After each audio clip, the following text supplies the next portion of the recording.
KTTC is reaching out to law enforcement in the wake of a video going viral on social media that was reportedly recorded in Rochester, and many of our viewers have contacted us about it. There is a video circulating on multiple social media platforms that was reportedly recorded at a park in Rochester. The video shows a woman holding a small child making racist slurs in reference to another child at the playground who she claims had taken something that belonged to her child. The person recording the video alludes to the child being targeted as having special needs. KTTC does not own the rights to this video, nor are we choosing to identify anyone until more information comes to light.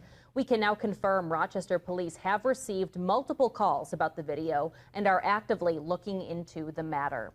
The Rochester branch of the NAACP released a statement today about the video, saying it is outraged and deeply disturbed by the incident, saying in part, quote, "We call on the City of Rochester Police Department, the City of Rochester's City Attorney's Office, and Olmsted County Attorney's Office to launch a full investigation and to file all appropriate charges," end quote. This is Breaking the News. I'm Jana Shortle. If you call a child at a playground the N-word, you could make more than $350,000 in online donations. I say that tonight because it's happened.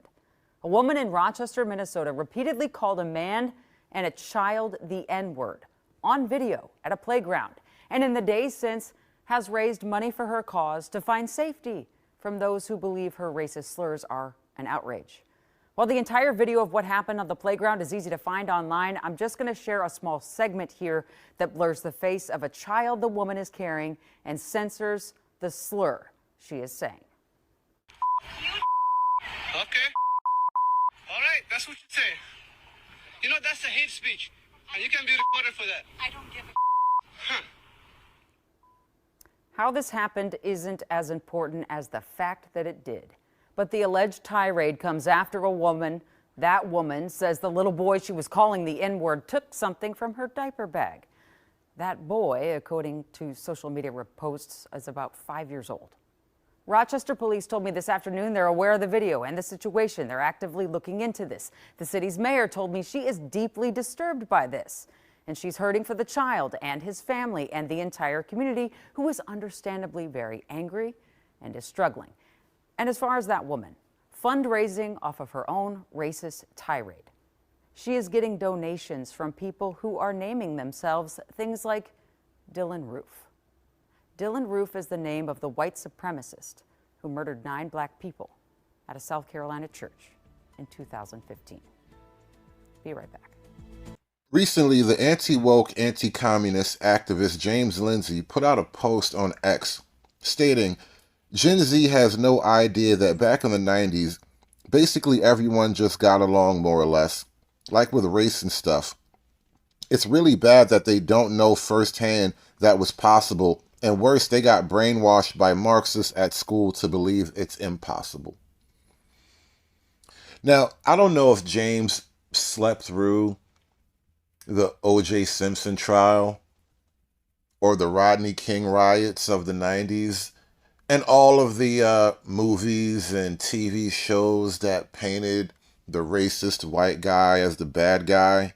I'm the bad guy? Yeah.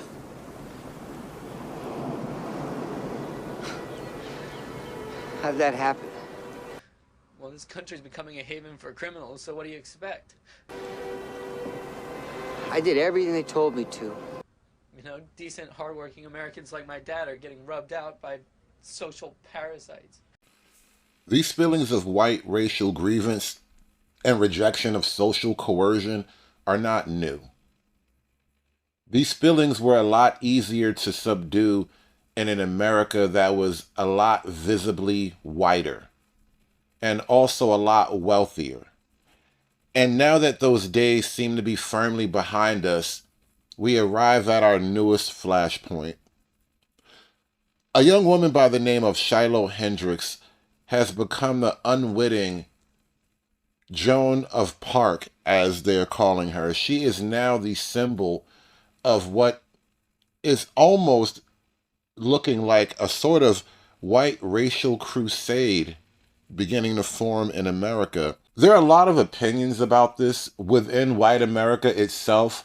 that might actually surprise the average listener. The way I heard about this video was that it was all over my timeline while I was at the gym. And it's basically a lot of, I guess you could call them alt-light if that term is still operative. A lot of these influencers in the sort of Gavin McGinnis type or Elijah Schaefer sphere basically saying we're finally fighting back, donate money to this girl, and she has raised over $100,000. Now, I'm just very ambivalent about this. Let me be fair to Shiloh. I understand if she is a single mother, and I presume she is, I understand the struggles, and I also understand that she probably doesn't have the ability or the means to get out of bad neighborhood situations, and she's fed up, and I certainly get it. But then I guess what I don't like is, the N-word is pretty nasty, and just yelling it at children, it's sort of hard to defend, but I get it. People lose their cool, and you should deserve some understanding. What I really don't like is this way in which someone like Shiloh becomes the telos, the goal of our movement and the face of our movement. I mean, Lily is an excellent example from a year ago. Yes, they are probably gold diggers, but that's the exception. I'm the rule. Everybody I know who's married right now, they're married to broke. God bless Lily, of course, but she's just sort of a basic who said the N-word in a bikini while on TikTok. And she now has a show. I mean, I'm reminded of that line from Idiocracy. My wife is tarded. She's a pilot now. It's like I dropped the M-bomb. I'm a commentator now. And it's not like her commentary is even worse than the average right-wing slop, but it's just sort of bizarre. And so we're talking about the free speech issue in the context of dropping N-bombs in a playground. For some reason, I'm thinking about Barbie versus G.I. Joe as symbols of a type of class issue where a lot of white America might agree that there is a problem, although we may not feel comfortable speaking openly about this type of problem. There is a problem, and we are even maybe willing to address the problem at this point. However, we are unwilling to sully our pure, pristine white image by engaging in vulgarities such as dropping an N-bomb casually in public.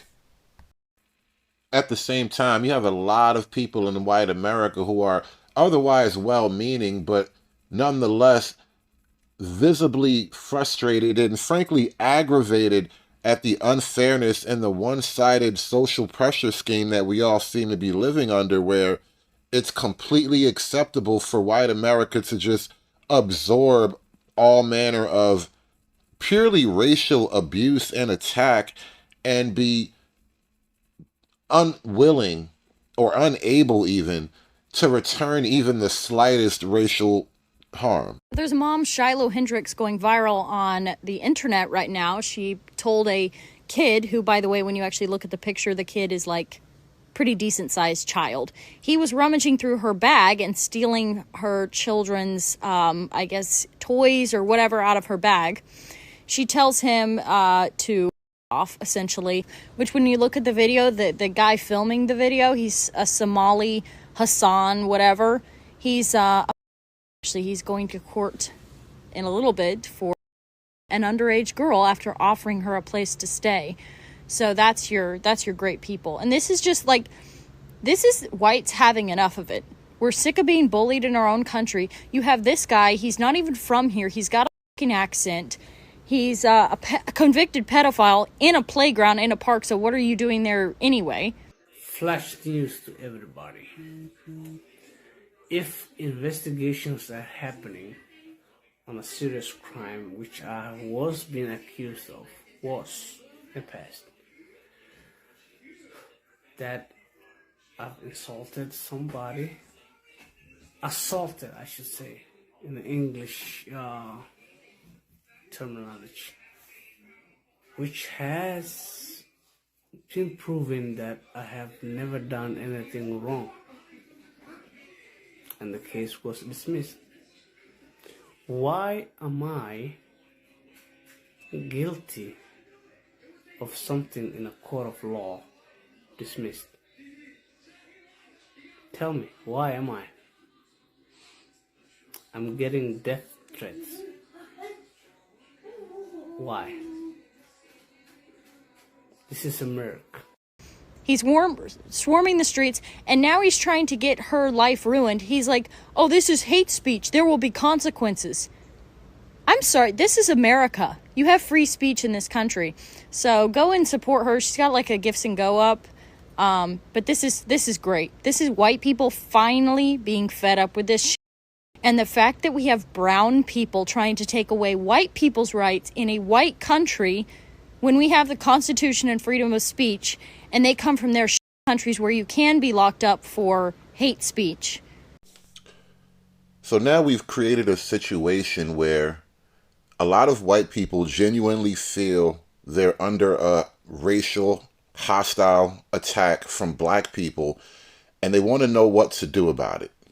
Part of why the civil rights movement has been so successful, and part of why those who have come after in terms of our leadership have been able to maintain a presence, is that black people have always had a certain amount of moral currency that we have been using. And let me be the first to tell you, that's used up. White America has been watching us act like fools for a long enough time where any sympathy they may have had to our plight is completely gone. You're approaching a country that, forget hating black people or not hating black people, they just don't care. You can be talking about affirmative action, they can be like, I don't care. It literally is of no importance to me. I don't care about slavery. I don't care about segregation. I don't care about you. I don't care how many of you all go to jail. I don't care at all, because I'm broke.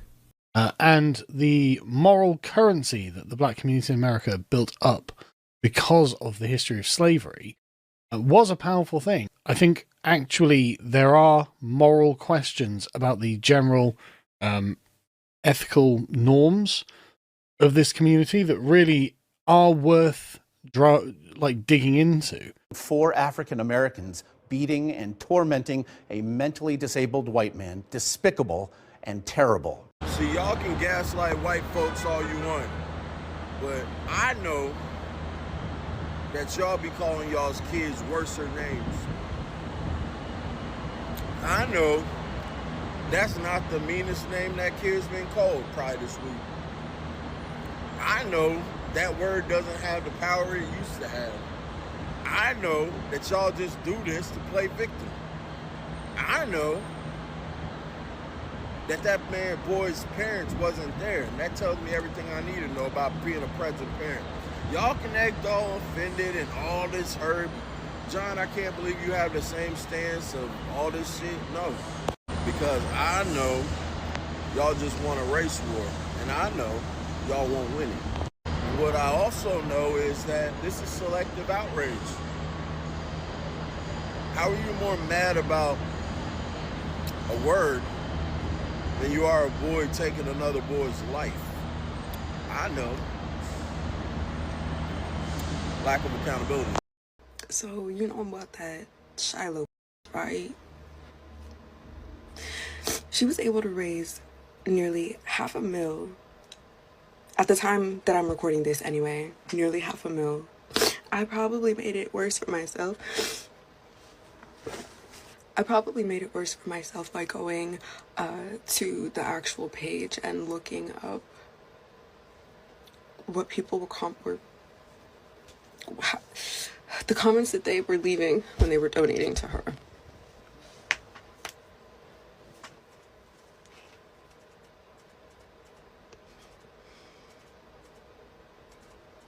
To interject here, look at this one. Search this. Stay informed. Look at what they're saying. There's a reason why some of them remain anonymous. Also, you're just gonna have to get over this. Get over it. Since I began making this video, the Gibson Go account for Shiloh Hendrix has surpassed the Carmelo Anthony Gibson Go.